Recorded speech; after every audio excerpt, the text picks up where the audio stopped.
तो सही, रुको तो सही। अब रुक के क्या करूं? उस जाहिल गवार को जाके बधाई दूं? Congratulations mister Raja Babu.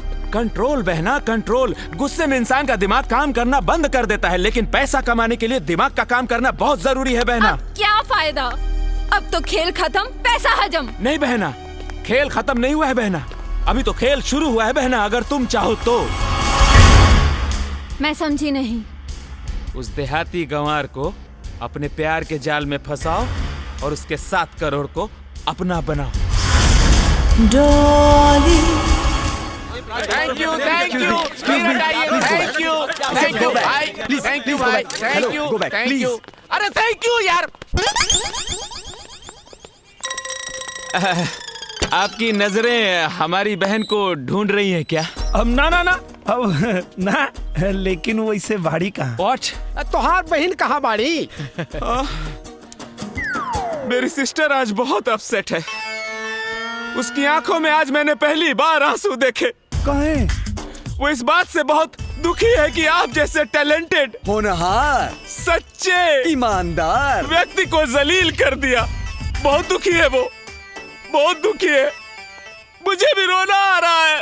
भाई अब रोआ मत, तू देखा, रोआ मत ना, तोरे बहन के दुख देख के हम रो लगा। हमार नाम राजा बाबू है और हम केहू के दुख ना देख सकीले। हाँ बा, कहाँ बाड़ी हूँ? चलिए चलिए आपको मिलवाते हैं। चलिए चलिए चलिए चलिए। Dolly.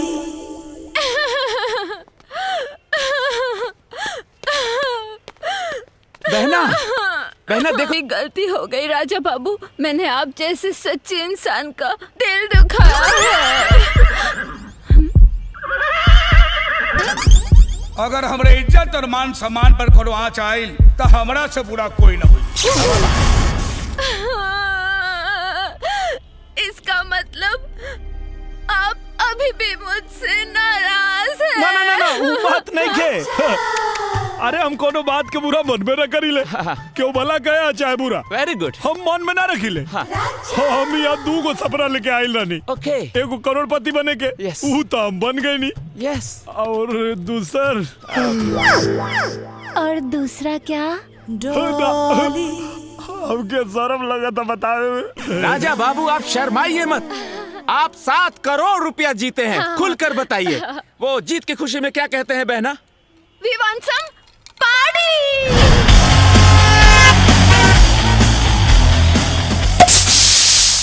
Dolly.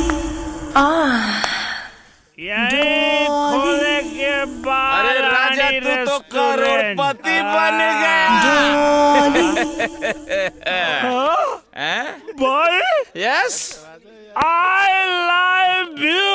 Do whatever you can do. Thank you. Okay. Dolly. इसको संभालो। बैठाओ, यहाँ बैठाओ। डॉली जी, जान ले मुका हो।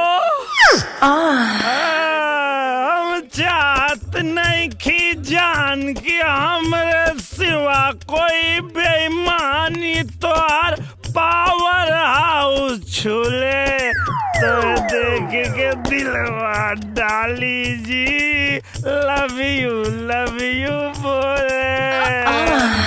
यू सपट शापट। या दोस्त बना का बोला तारा? आप राजा बाबू बन ले मतलब हम करोड़पति बने हैं। ओके। बुझला? ओके। अब एक मिनट, फोन आवा था। हाँ। तनी चुप रहा। ओके। हाँ। कौन है बे? बाबूजी।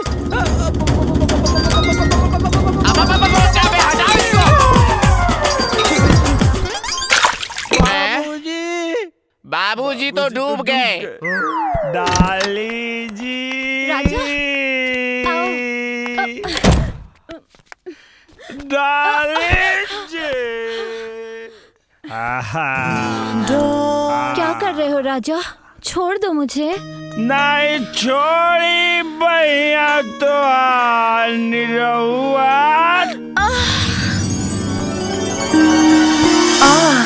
सटल रही। राजा, जिस आग में तुम मुझे जलाना चाहते हो वो हमारे दामन को दागदार बना देगा। अरे भैया मैं किसी के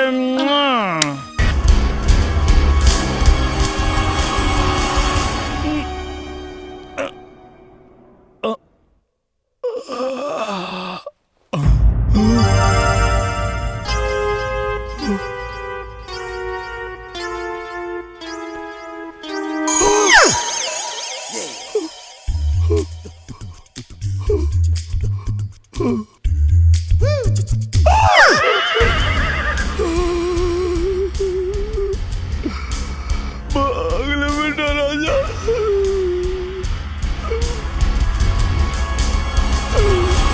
डॉली मैं लुट गया, बर्बाद हो गया इंस्पेक्टर साहब। ये बलात्कारी राजा हमारी बहन की जिंदगी को नर्क बना दिया इंस्पेक्टर साहब। इसको ऐसा दफा लगाइए इस बलात्कारी राजा पर कि इसका जिंदगी भी बर्बाद हो जाए। You are under arrest mister Rajkumar उर्फ राजा बाबू। आप हमार विश्वास करी, हम जानबूझ के कुछ नहीं की कैले।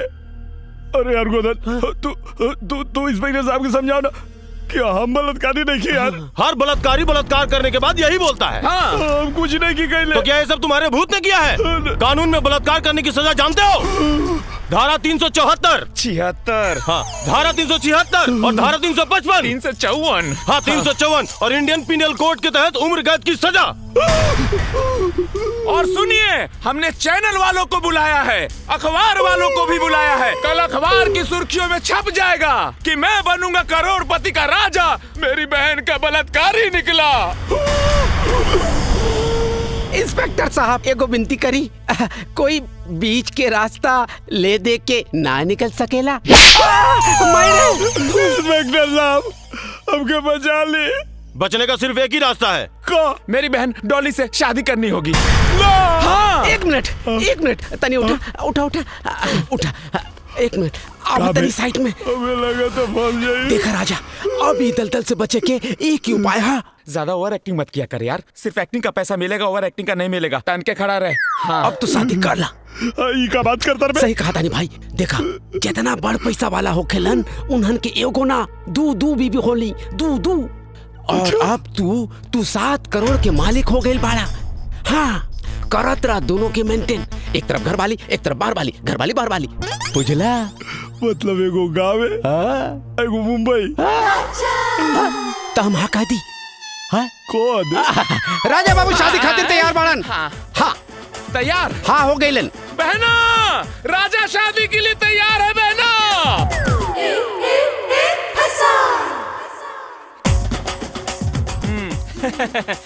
लाइए, बस हो गया। थैंक यू जीजू। हाँ लीजिए, हो गया। बधाई हो। आप हार पहनाइए। हाँ हाँ हाँ, वन सेक ओके। हाँ। डॉली अरे पानी बिच नाला हर मार जवानी। पानी बिच नाला हर मार जवानी। पानी बिच ना तेरा बॉम्ब फिगर डॉली मक्खी घुस जाएगी। अब आगे का क्या इरादा है? बहुत नीक इरादा बा। डार्लिंग, मैं इस इरादे की नहीं, 7 करोड़ को 700 करोड़ बनाने का क्या इरादा है? 700 करोड़? मैं किस मर्ज की दवा हूँ जीजू? मैंने सारी पढ़ाई लिखाई इसीलिए तो की है। मेरे पास बिजनेस का एक बहुत बड़ा आइडिया है, जिससे 1 साल में आपके 7 करोड़ 14 करोड़ हो जाएंगे, और 2 साल में 14 करोड़ का 28 करोड़, और 3 साल में ये 56 करोड़, 56 और फिर करोड़। चौथे साल में 112 करोड़। यानी कि 4 साल में जीजू आप ना करोड़पति से अरबपति, अरबपति से खरबपति, खरबपति शांतपति, शांतपति से महाशंखपति। Yes, you Oh my know। God। अरे बाप रे बाप। अरे इतना पैसा हम देख लेब तब तो हम पगला जाए। अब डार्लिंग, पागल तो दुनिया हो जाएगी। जब यादव ग्रुप ऑफ कंपनीज कंबानी ग्रुप ऑफ कंपनीज से 2 कदम आगे हो जाएगी। और जानते हैं जीजू, गंबानी जी भी 5वीं फेल थे। अरे बाप रे बाप, हे डार्लिंग, अपने भाई के मने करा। अब आगे कुछ मत बताओ, हमके चक्कर आवा था, अब हम गिर जाए। नो जीजू, गिरने का टाइम नहीं है, नोट गिनने का टाइम है। तो मैं इस प्रोजेक्ट पे कल से काम शुरू कर देता हूँ। हाँ तो फाइनल, हाँ फाइनल। डार्लिंग, तुम्हारे अकाउंट में 7 करोड़ तो आ ही गए होंगे। लाओ चेकबुक हमको दे दो, चेकबुक। जा। क्या हुआ? What happened? अरे चेकबुक तो हम लेबे ना कहीं। अरे कबो जरूरत ना पड़ल। अबे अच्छा, कोई बात नहीं, कल हम सब लोग तुम्हारे गांव चले जाएंगे। अरे चेकबुक लेने। अब हमार मतलब तू लोग कहाँ परेशान होबा, हम जाके लिए आइब ना। अभी तो हम बाथरूम जाता नहीं, बहुत जोर से लागल बा। गो।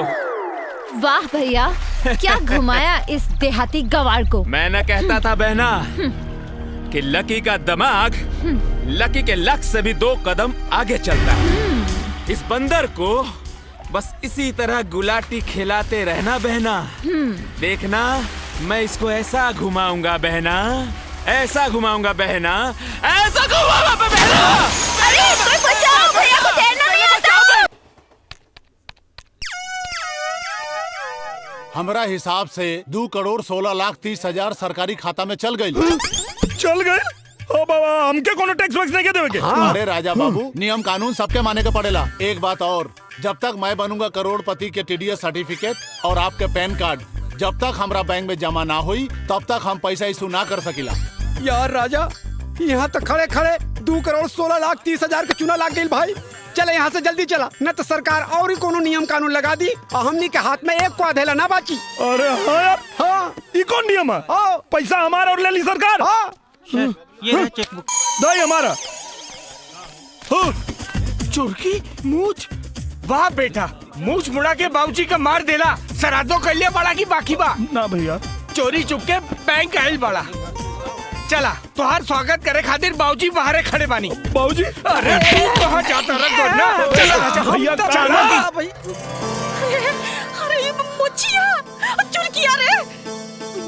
माई देवर जी बम्बैया हो गए नहीं, अरे वो मुछिया चुरकिया में उलझल चुप बानी। रहा तू लोग, पहले ही बतावा तुम्हारे मोबाइल कहाँ बा? मोबाइल तो वही गिलास में गिर गई, जे गिलास में हम पियत रहनी। कहाँ पियत रही? बाबूजी, अब ठंडा पूरा बात बोलन कर। अच्छा चुप, पहले ही बतावा तू लोग के 4 दिन से कहाँ रहले और क्या करत रहले? हम बम्बई में बाबूजी। बाबूजी, वो जवन करोड़पति वाला रहे कुल ना, अब वो जबरी रोक लेने पार्टी। चुप, ये बतावा तू लोग के बैंक में सीधे का करे गई रहला?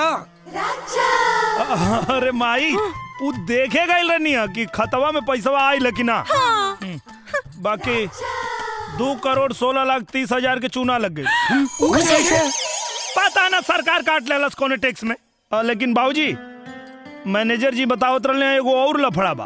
वो का बेटा? जब ले TDS सर्टिफिकेट ना मिली और उकारे पैन कार्ड जो लेना बनी, तब ले 1 रुपया ना उतरी। चुप रहा, पैन कार्ड हम बनवा देता नहीं, ठीक? अरे पैन कार्ड तो तू बनवा देबा, लेकिन माई वो TDS सर्टिफिकेटवा तो मुंबई न मिली, तो TDS सर्टिफिकेटवा हमनी के मुंबई से लेके आवत है। अब कहे बम्बई में जाके तोरा जरूरत नहीं के, अभी हुए रहे के बाद तोरा।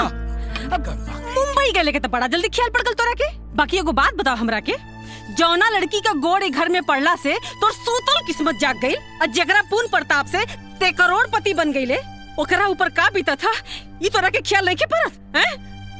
कबो नजर उठा के देखला ओकरा के? हैं? अरे इहो कुल हमही के बतावे के परी। गोबर भरल है दिमाग में तोरा। जो भीतर जो।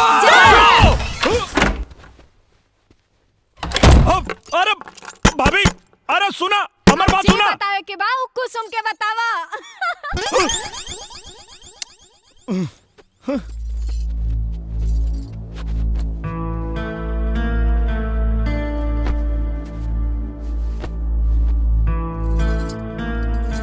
अरे ई का करता? आप थक गए हो, खब पैर दबा देता। देखा कर कोनो जरूरत नहीं है। जरूरत कैसे नहीं खेजी?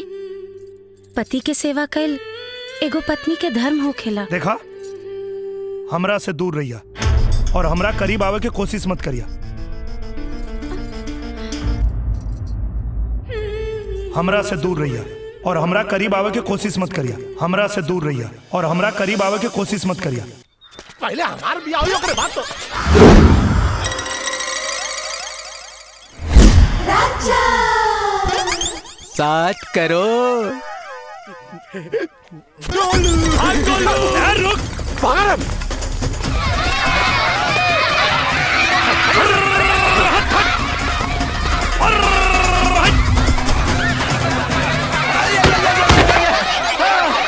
हम नहीं की भाग सकत भाई।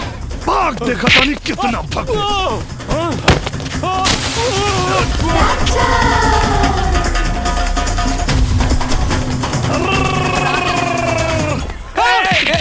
सुने सुने सुने सुने, अरे डबड़ू ये कुत्ते के जैसे हापत कहाँ भागल जात बड़ा।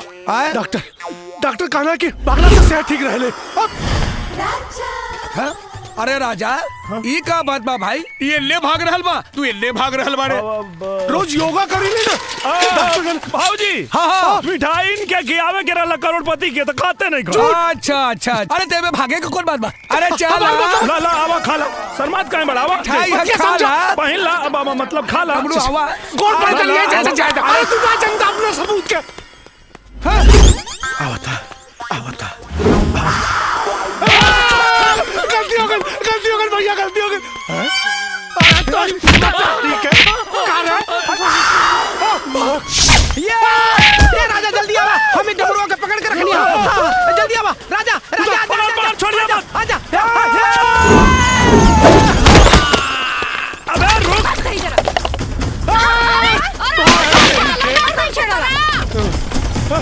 अरे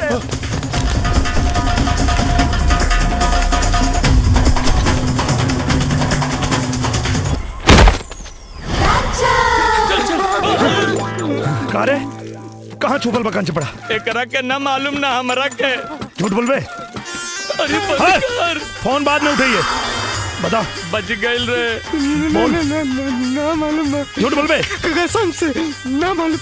गोलू कसम खाते ही भैया। बतावा नहीं तो तोनिए की लती आई। ए चाची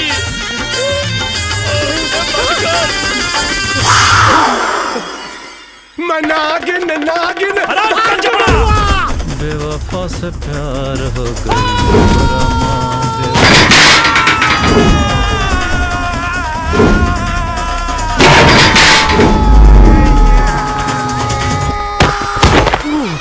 बच गई नहीं भाग कहाँ भाग में?